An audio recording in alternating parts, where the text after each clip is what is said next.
In a small American town, police found two bodies in an apartment, a young man and his girlfriend. The scene of the crime was brutal. Signs of struggle, blood on the walls, and the murder weapon nearby. The investigation revealed that the girlfriend, who had discovered their secret affair, was behind it. The story began several years before the tragedy. The girl, then about 20 years old, met her future boyfriend through mutual friends. Their relationship developed gradually. At first, frequent meetings, shared walks, and correspondence, then more serious steps. The young man seemed reliable, attentive, and ambitious. He had a steady job, was making plans for the future, and openly talked about his desire to start a family. For the girl, this relationship became an important part of her life. She trusted him, discussed personal problems with him, and felt confident about the future. The girl's friend also played a significant role in this story. She was the same age as her, and they had maintained a close relationship for many years. The girls shared secrets, spent time together, attended parties, and helped each other with household chores. To those around them, they seemed like best friends who would be difficult to separate. This is precisely why the victim trusted her so much. Over time, the relationship between the girl and the boy strengthened. They began living together, sharing responsibilities, discussing finances, and making plans. The girl's parents knew the young man and approved of the union. At first, there were no signs of conflict. However, according to acquaintances, after some time, the first signs of tension began to appear. The guy was increasingly staying late at work or citing being busy. The girl noted that he was paying less attention to her. Their conversations were filled with misunderstandings and irritation. Sometimes he would react harshly to simple questions. The friend, on the other hand, increasingly found excuses to meet both the girl and her boyfriend, emphasizing that he helped them with their daily routines and maintained their relationship. According to her relatives, this didn't arouse suspicion at first. She trusted her friend, and her presence felt natural. But gradually, situations began to arise that caused her inner uneasiness. For example, she noticed them staring or exchanging jokes that seemed too personal. One day, she noticed that he was messaging her on Messenger in her absence and quickly hiding his phone screen when she approached. Despite the warning signs, the girl tried to ignore them. She explained to herself that she was feeling jealous for no reason and tried to maintain trust. In conversations with a friend, she even shared her concerns about their relationship becoming less intense. The friend reassured her and assured her that everything was fine. At that moment, the girl couldn't imagine that this very person, so close to her, would become involved in a deception. The psychological climate in the family gradually changed. The girl felt increasingly lonely despite living with her boyfriend. He showed less interest in their shared activities and began to distance himself. Her friend, on the other hand, showed increasing concern. She helped organize holidays, suggested trips together, and even discussed the future, saying she would always be there for her. Those around them, observing the trio, noted that from the outside, everything appeared calm. But tension was growing within the couple. The woman tried to establish contact, offering to spend more time together, but her overtures weren't always met with a response. Gradually, this created a feeling of anxiety and insecurity. At the same time, the relationship between the boyfriend and the girl's friend grew closer. They found excuses to meet, justifying it with shared interests. To those around them, it appeared friendly, but the investigation later established that it was during this period that an affair began between them. The key point of the first chapter is that initially there was trust and closeness between all the participants. The girl had plans for the future, her friend was considered reliable and time-tested, and the guy seemed like someone they could rely on. This is precisely why the subsequent betrayal was especially devastating. The girl's suspicions began to grow gradually. She increasingly noticed behavior that seemed unusual. He would suddenly leave the room to answer a message, putting his phone on silent. He began staying late after work more often, citing urgent projects. Her friend, on the other hand, would unexpectedly find excuses to cancel meetings with her, only to later discover that her friend was nearby her boyfriend's workplace at the same time. Several specific incidents became the decisive moment. One day, the woman accidentally discovered a text message on her boyfriend's phone containing ambiguous messages. The recipient turned out to be her friend. This caused her shock and intense emotional distress. At first, she decided not to make a scene and try to gather more evidence. She began observing their behavior more closely. At a party with mutual friends, she noticed them exchanging glances that hinted at intimacy. Her friend behaved calmly, but occasionally indulged in gestures that seemed too personal to her. Touches, light hugs. At that moment, she had no doubt that a connection existed. A few days later, something happened that completely shattered her trust. The girl dropped by her friend's room unannounced and saw items belonging to her boyfriend. When asked how they ended up there, the friend tried to explain it away as a coincidence, but her excuses were unconvincing. According to her friends, the girl changed after that. She became withdrawn, irritable, and her mood fluctuated wildly. At work, she seemed tired and avoided socializing. Attempts to confront the guy directly ended in arguments. He denied the affair, but his words contradicted the facts she already knew. The friend also tried to maintain the semblance of friendship, but her explanations were increasingly unconvincing. The girl's emotional state worsened. She felt betrayed by two of the people she trusted most. This betrayal was twofold: the destruction of a romantic relationship and the destruction of a friendship. No one in her circle knew the full truth, as she was reticent to share details. However, those close to her noted that significant changes were occurring within her. She tried to cope with the situation. At times, she considered breaking up and leaving, but she couldn't come to terms with the deception. It was important to her to find out all the details, get a confession, and understand how serious the relationship between the guy and her friend really was. During further investigation, investigators discovered that about a month before the tragedy, she had made several attempts to verify their whereabouts. She called him at unexpected times to confirm his whereabouts and asked her friend questions that were intended to test her. Her words increasingly included accusations and harsh remarks. According to witnesses, conflicts between the girl and the boy became regular. Neighbors in their building heard loud arguments, and once they even had to call the police because of the noise. The situation was resolved without consequences, but it was a warning sign. The culmination of the second stage of the story was the girl's final conviction that he was cheating. She received direct confirmation when she discovered photos and messages on her friend's phone after she had inadvertently left it unlocked. These messages discussed meeting up and future plans. After that, all illusions vanished.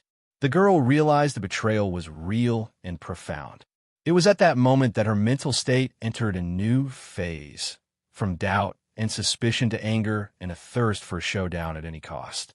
This soon led to an escalation of the conflict that was no longer possible to stop. After she was finally convinced of his infidelity, her behavior became more abrupt and unpredictable. She no longer tried to hide her displeasure. Her conversations with him included direct accusations, accompanied by demands for explanations. He continued to deny the obvious, claiming his girlfriend was merely an acquaintance, but his words didn't match the facts. Every meeting turned into an argument. The neighbors repeatedly heard shouting, slamming doors, and harsh language. The girl demanded a confession, while the guy avoided direct answers. The atmosphere in their apartment grew increasingly tense. The friend also tried to keep the situation under control. She continued seeing the girl and pretended nothing had happened. However, her answers seemed increasingly unconvincing. During one conversation, the girl openly admitted that she knew about the affair. The friend didn't deny it, but tried to justify it, saying that it just happened and that nothing serious happened. For the girl, these words were an additional blow. Her psychological state worsened. She slept poorly, missed work, and lost interest in everyday activities. Messages later found by investigators revealed that she shared her thoughts with one of her colleagues, complaining of betrayal and helplessness. The messages included phrases like, "I can't stand this," and "I have to do something." The guy, aware of the tense situation, began spending more time outside the house. According to friends, he said he wanted to wait it out and let her cool off. But instead of easing the tension, This only increased her suspicions and anger. She perceived his absences as direct evidence that he was spending time with her friend. The situation reached a peak about a week before the tragedy. The woman caused a public outcry at a friend's house. She showed up unannounced and started a confrontation in front of the neighbors. The confrontation was accompanied by insults and threats. The incident sparked a scandal in the neighborhood, and many neighbors learned of problems within the group for the first time. After this incident, the girl completely lost control of her emotions. She began making threats against her boyfriend and her friend. During the investigation, witnesses confirmed that they heard her say that they would eventually answer for everything. At the time, no one paid any attention to this, assuming it was just a verbal altercation. The last evening before the murder proved pivotal. The girl tried to talk to him again, but the conversation ended in another confrontation. He declared he wasn't going to explain anything and that the relationship was effectively over. These words became the final nail in her coffin. The betrayal became firmly cemented in her mind, and the desire for revenge became dominant. By this point, her actions had ceased to be spontaneous. A subsequent forensic examination determined that she had been premeditating possible scenarios, including the use of violence. But at the time, to those around her, it looked like just another domestic conflict, even though tensions had reached a fever pitch. The events of the night of the murder were reconstructed in detail by the investigators using witness testimony and collected evidence. It occurred late in the evening, when a conflict flared up again in the girl and her boyfriend's apartment. She tried to talk about having evidence of his infidelity and that he should confess. The boyfriend responded aggressively, denying the accusations and claiming he was tired of the constant suspicion. At some point, the conversation devolved into shouting.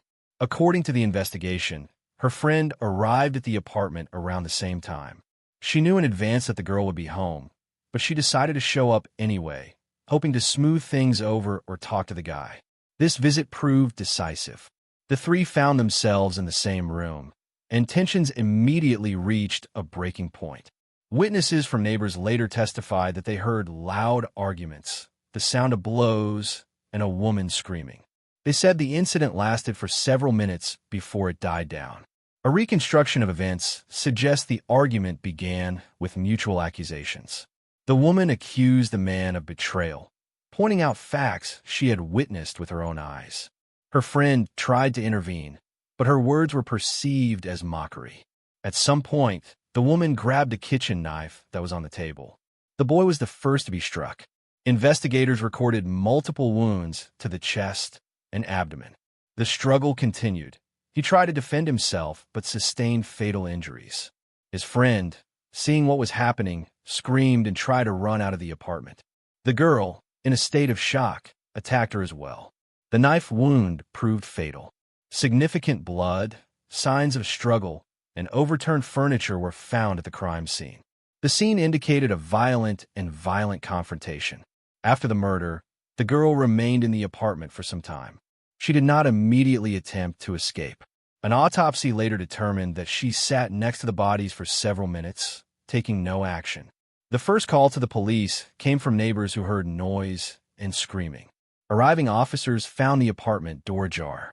Inside, they found a woman sitting in the hallway. She offered no resistance and was immediately detained. The murder weapon was nearby, on the floor. According to official reports, paramedics who arrived at the scene pronounced both victims dead. Police recorded multiple injuries consistent with an attack carried out in a state of extreme emotional agitation. During subsequent questioning, the girl admitted that she was aware of what was happening but was unable to stop herself. She claimed that her actions were the result of extreme emotional pressure and betrayal. The investigation noted that her testimony was generally consistent with the crime scene. The next morning, news of the double murder spread through local media. Journalists noted the brutality of the crime and the unusual scale of the tragedy for a small town. Neighbors said they hadn't expected such an outcome, despite hearing arguments and knowing about relationship problems. Evidence collected at the scene left no doubt that the girl had committed the murder. Her fingerprints were on the knife, and traces of both victims' blood were found on their clothing. Investigators determined that the crime had not been carefully planned in advance. It was the result of a sudden outburst of aggression, fueled by strong emotions. That night became the point of no return. In a matter of minutes, 3 lives were destroyed. Her boyfriend and girlfriend were killed, and the girl herself lost her freedom and future. After her arrest, the girl was taken to the police station, where investigators began working with her. For the first few hours, she was in shock and responded in monosyllables. Doctors diagnosed her with nervous exhaustion but found no signs of alcohol or drug intoxication. During her initial interrogation, she admitted to the attack and did not deny her guilt. She said it all happened suddenly, and she was unable to stop herself at that moment. The investigation began collecting evidence. Experts thoroughly examined the crime scene.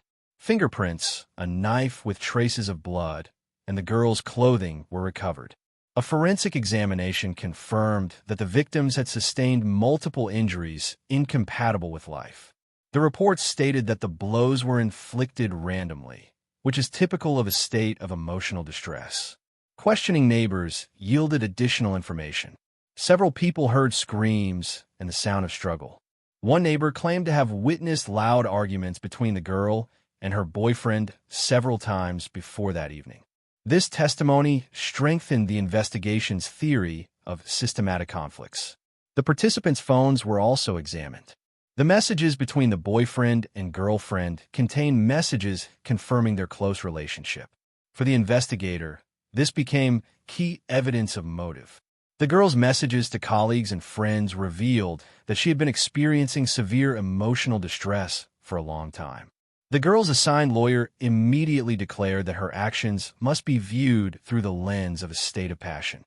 He insisted that the crime was not premeditated and occurred in the context of a sudden emotional outburst. The prosecution, on the contrary, emphasized the gravity of the crime and the 2 fatalities. The prosecutor noted that the girl had taken a knife and stabbed her multiple times, indicating the high level of danger involved in her actions. The trial generated public interest.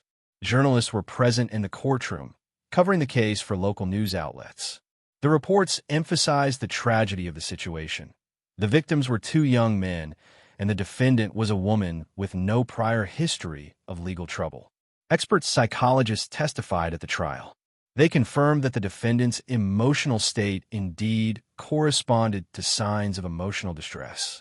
According to their conclusion, she had been under severe stress for a long time, caused by the betrayal of loved ones, and during the conflict, her ability to control her actions was limited. However, the court also took into account the gravity of the consequences. The defense requested that the charge be reclassified to murder committed in a state of passion, which would have carried a more lenient sentence. The prosecutor insisted on 2 counts of premeditated murder. During the hearing, details of correspondence, witness testimony, and forensic reports were revealed. The atmosphere in the courtroom was tense. The relatives of the victims demanded severe punishment, emphasizing that nothing could justify the loss of 2 lives. The verdict was announced several months after the trial began. The court found the woman guilty of murdering 2 people. However, her state of emotional distress, clean record, and guilty plea were taken into account. Ultimately, she received a lengthy prison sentence, but not the maximum sentence requested by the prosecution. This story became a significant event in the region. The media continued to discuss the case even after the verdict, analyzing the motives and consequences. For the public, it became an example of how personal conflicts and betrayal can lead to tragedy that cannot be undone. The case ended with a conviction and imprisonment for the girl. 2 lives were cut short, and a 3rd was forever changed. The investigation and trial documented the tragic outcome of betrayal and uncontrollable emotions that led to the double murder.